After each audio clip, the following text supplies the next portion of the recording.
Boom. Yeah, Okay. there we go. So probably the thing that I was going to continue on with was from last time.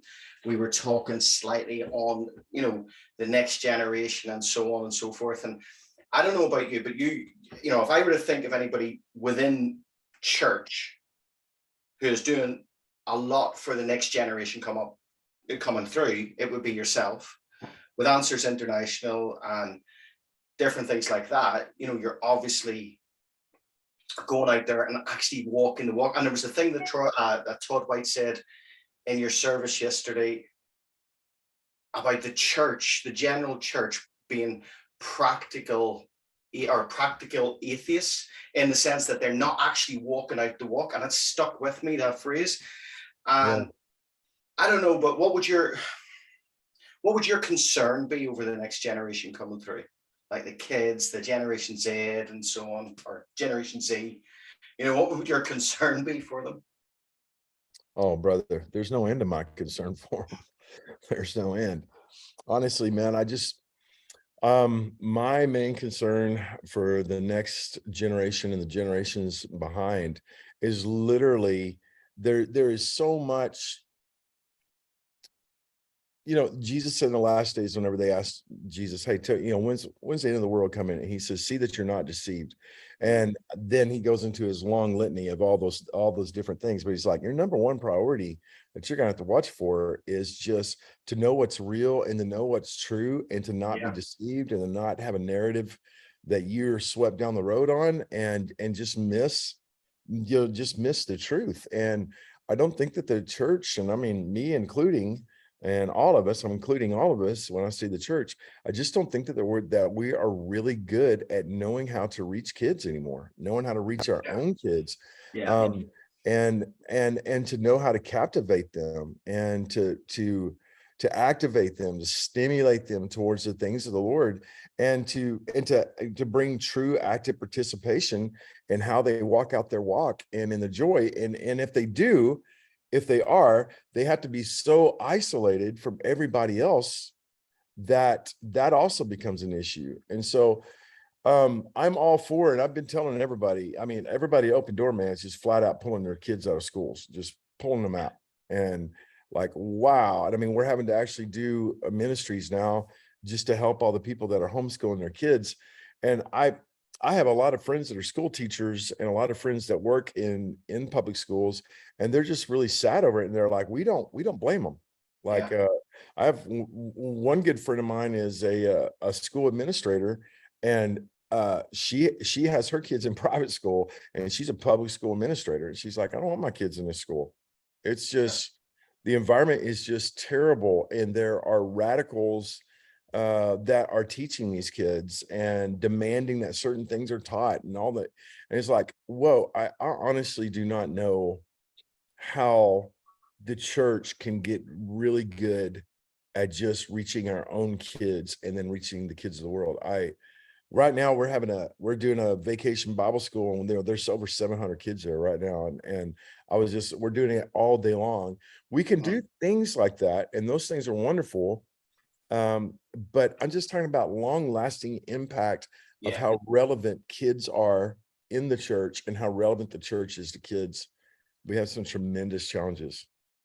It's a battle for time, isn't it? Really, because we took our three younger ones out of school.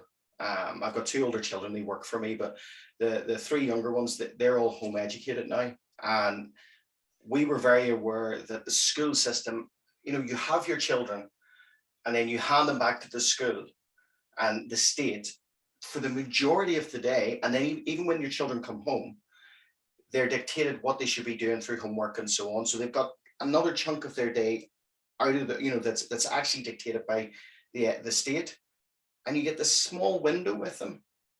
And I just thought there's something so wrong with that. And like Yeah, I agree. I'm blessed with an amazing wife who is fantastic at it all. But one of the things that we noticed, and it's probably a sort of, well, it's an end time thing in my opinion, that the state are trying to take control away from parents again now. So over here in the UK, there's a bill being issued in that is putting all home educators on a register, little bit like a sex offenders register. So you're kind of guilty and you have to prove in that sense that you're educating people properly so they can come out and do a spot check that children are being, which we're fine with a spot check and all that, come out and do a spot check that the children are being educated to a high standard. But at the same time, there's these reports going around, because we're part of a home education community, that people are being hit with back to school orders regardless. And quite often, the community that is being punished is the faith community, those that are trying to educate, not in line with current philosophies of men and not in line with the sort of modern day PC politically correct type thinking. And it's scary I can see it's scary to a lot of people. Like we kind of look at it from the point that, Jesus is coming back. Things are being revealed. Things are being exposed. It's time to get excited. But at the same time, within the wider home education community, you can see a lot of fear now being induced over here. I don't know what it's like in America, but I just know that over here, the last 18 months, there's been a massive shift where the state has not liked parents taking control back. I don't know. I just have this heart at the minute. I agree with you. I don't think we're very good at reaching this generation specifically, because this generation is probably the most distracted generation ever. They've been brought up with technology in their hand, and like, so, if you've got a phone, a kid has a phone, like what I'm looking at, my 11-year-old has his own phone. But now there's so much on that can actually go in through the eye gate. They could look at pornography on the phone. They could look at different things like that. And that's scary. And that's where, I see what you do with Answers International as fantastic, because you're not just rescuing them, but then you've got the ranch that you want to talk about the ranch, but the ranch in which you're sort of trying to, I don't know if rehabilitation is the right word, but whatever way you want to describe it, you're giving people back their identity as it should be. Yeah. So, hey, speaking on the homeschool issue, I know that those things that you mentioned are scary. That's not happening here in the United States at this moment. It's coming, and we will have to deal with that. And, but just north of us in Canada, I have lots of Canadian friends. They passed a law several years ago that said, okay, if you're going to homeschool your children, you have to be subject to the local school board. Yeah. Okay. And they're like, whoa, you got to be kidding me. Like, nope. And so, but you do. So that means the local school board of whatever school district that they were in, they had governing authority over their homeschooling. And of course, they're going to teach, transgender, critical race theory, yada, yada. They're going to do all that kind of stuff. And then one of the things that they determine, they go to your house and they say, okay, in a school environment, you're not allowed to have what the government has dictated as hate speech or some kind of terroristic or whatever. They in Canada, thank you. I forgot what I was talking about. In Canada, Romans chapter 1 is considered hate speech. Yeah.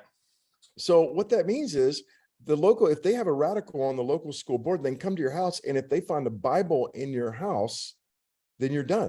It's over. And they will literally come and inspect you. If you have these radical people that are on these boards, will literally go and say, we better not find a Bible. And if we do, it better not have Leviticus in it, and it better not have Romans chapter 1 in it.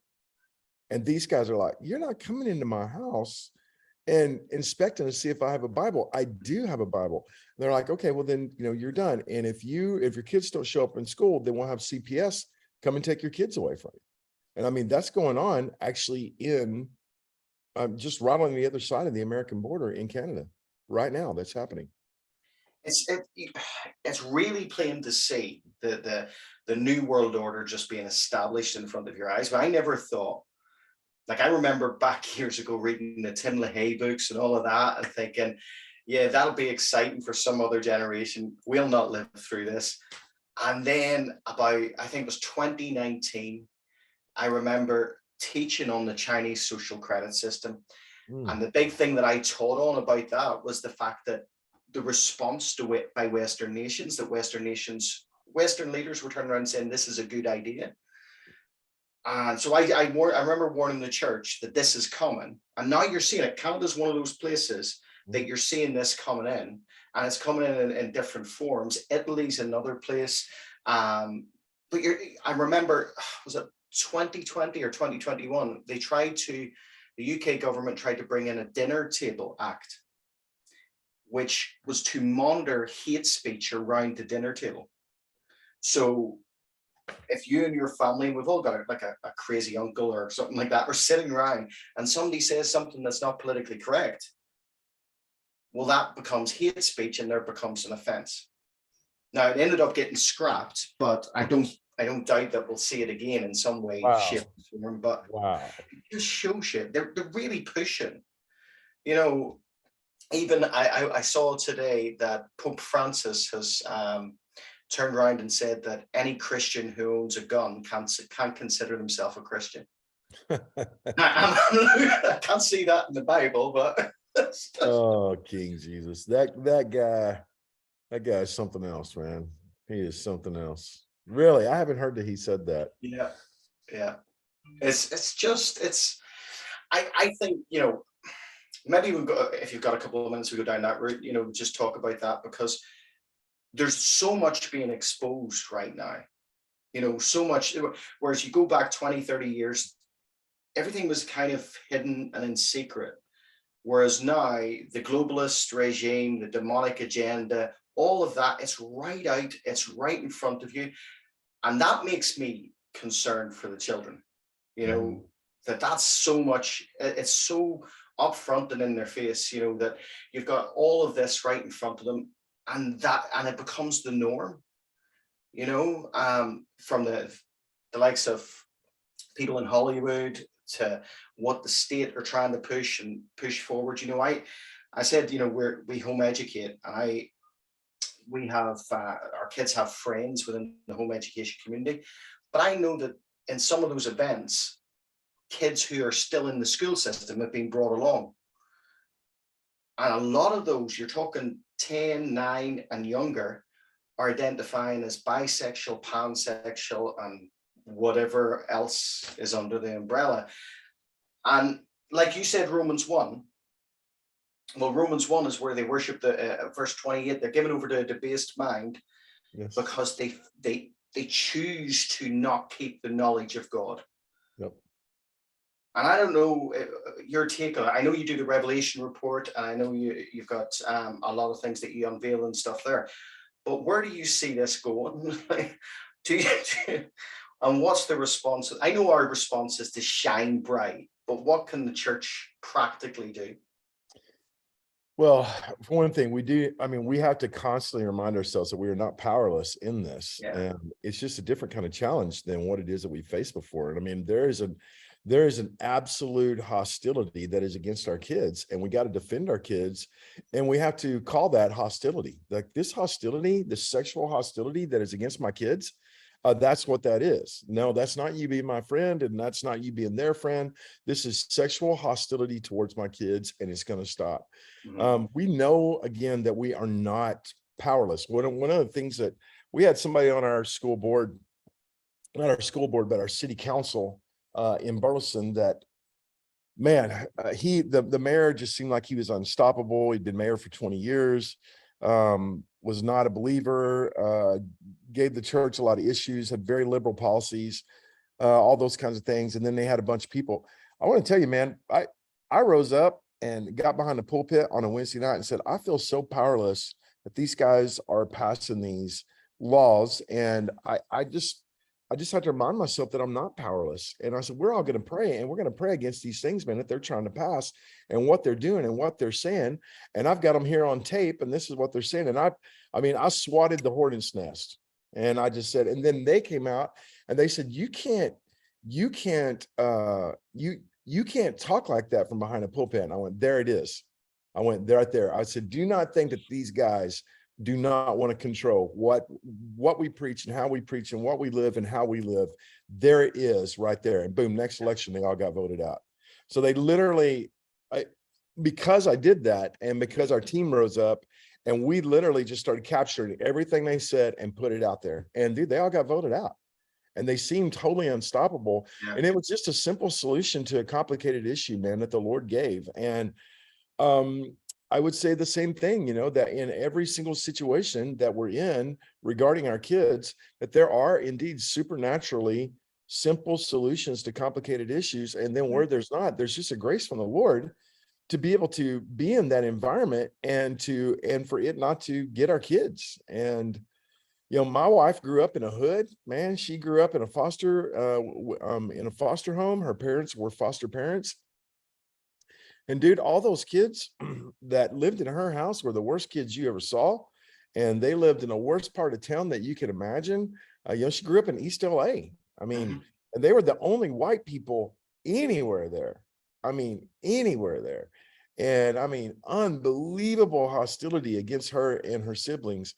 And dude, it just didn't get on any of them. There was a grace in their house for that. And, they didn't drink. They don't drink. They don't smoke. They don't, the only bad thing they do is they marry bad people. That's Leanna, man, good girls love bad boys. So, but with that said, man, there's just a grace in their house. They all love God. They all married very well.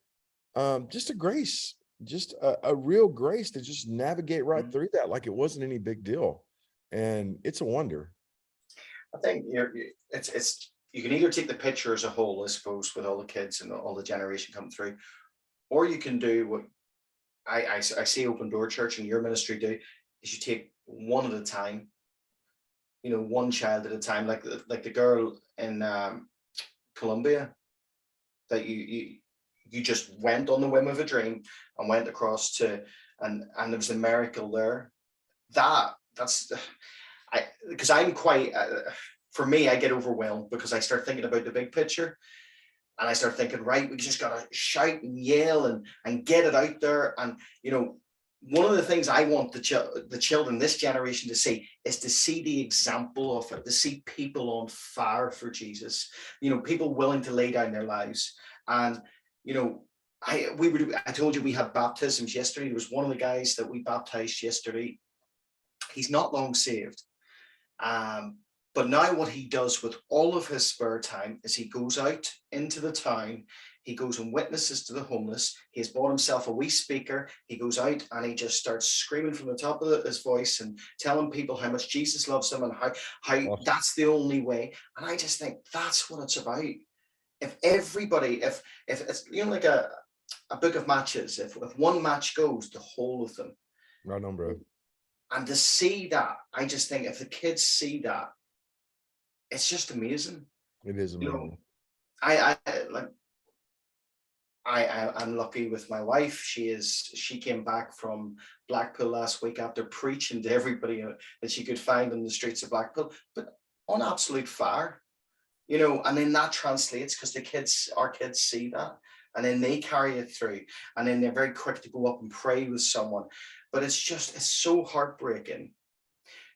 Sorry for talking so long, but with the dream that you had, whenever you were standing in front of the angel and the angel said to you, what miracle do you regret not seeing?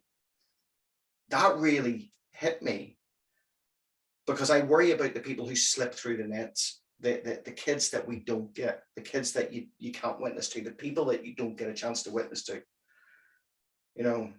That's just my take on it, but I kind of think that we're at a state right now where the church needs to be completely sold out for Jesus. Isaiah 60, to arise and shine, for darkness has come, darkness has covered the land and the people, and our job is to arise and shine.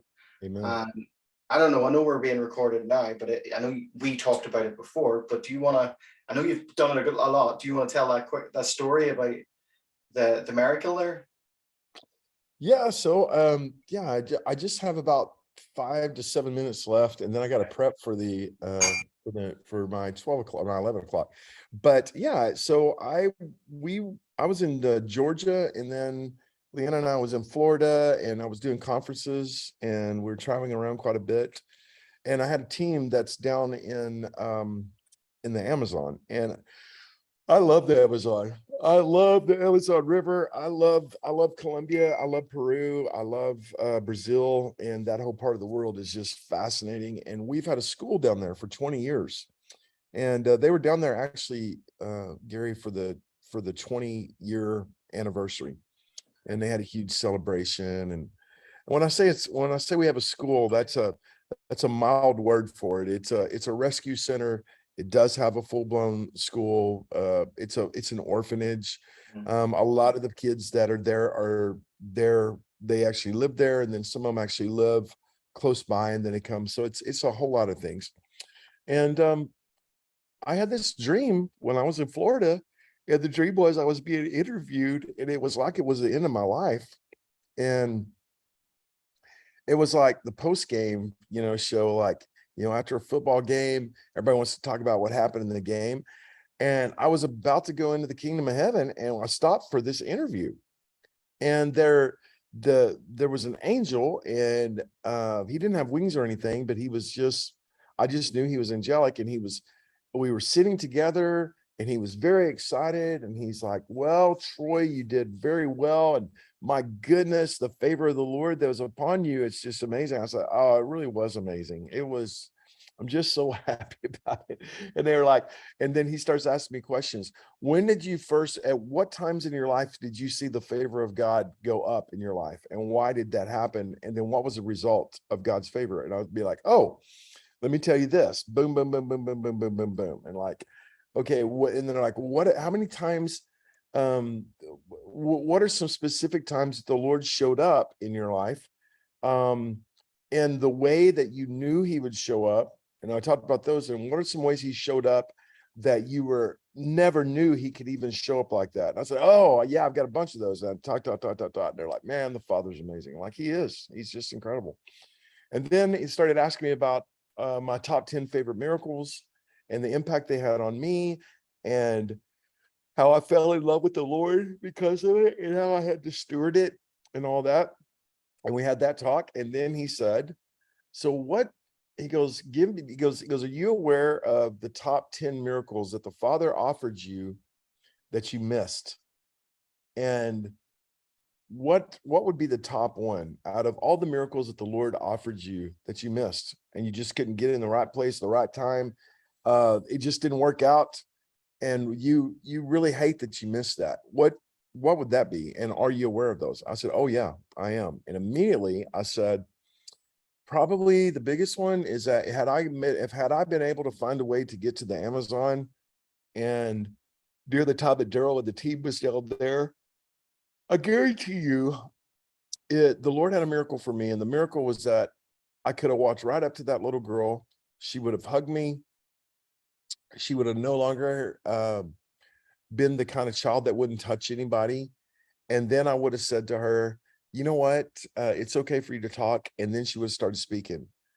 And I said, God offered me that miracle, and I really hate that I couldn't make that happen. I hate that I missed that miracle." And the guy said, "Yeah, that was a big one." And I said, "Yeah, it really was." And then just this regret came upon me, and man, I so wish I would have pushed through and made that happen somehow. And then I woke up, and then I realized where I was at in time and in space. And I'm like, man, I'm in Florida, and I still got a couple of days, man, to try and make this happen. And I told Leanna about it, and I said, I think if I just go down there, I think I'm carrying the Father's heart in such a magnificent way that all those chains will be broken off of her." And Leanna's like, "Well, go." I'm like, "Oh man, I can't, there's just no way." And she's like, "What do you mean there's no way?" And so we started making phone calls, and there was a plane that was leaving Miami and going to Bogota, and they did have availability. And our plane was going to go back. It took Leanna and the kids back, which they were in two different places. And I was like, "Yeah, I can just drive over to Miami. It's a 5-hour drive, and I can do that and get on the plane and go down there, and then get on another plane and go down to Leticia." I was like, "I think I can make this happen." She goes, "You can, let's do it." So Gary, I the next day I left, and the next day after that, I was in Leticia, Colombia, on the Amazon River, and it's only accessible by airplane or by boat. Leticia is.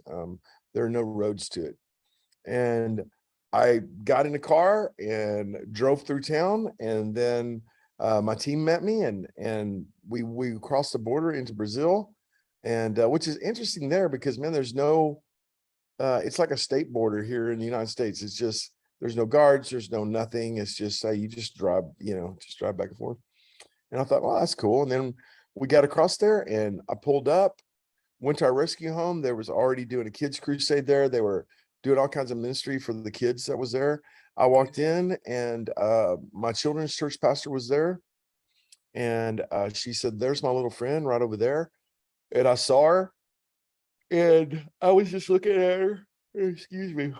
I was just looking at her, man, and she looked at me, Gary, and she looked away, and then she looked back at me, and she just stared at me.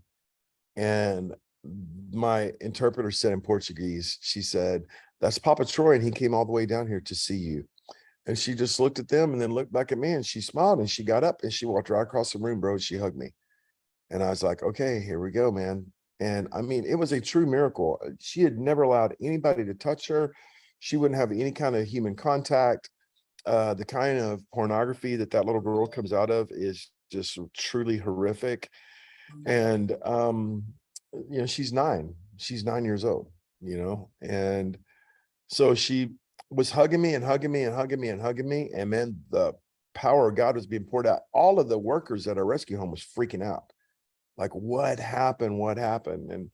And then after that, man, I just said, "Fraziella, it's okay for you to talk now. Sorry." And she just looked at me and she said, "Troy." And then she just started talking. And she went from nonverbal to fully being able to speak.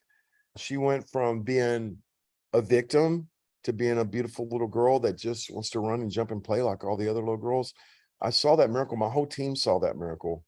And we all stood around and looked at it and just went, wow. So I saw the miracle happen, man. I saw it, and it happened just the way I said it happened in the dream I had.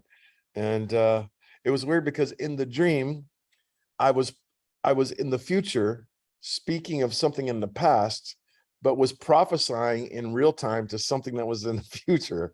And it happened a few days later. So I don't really know what to think about all that, but to say I saw the Father's heart completely break the chains off that little girl. And all I had to do was go down there and hug her. That was it.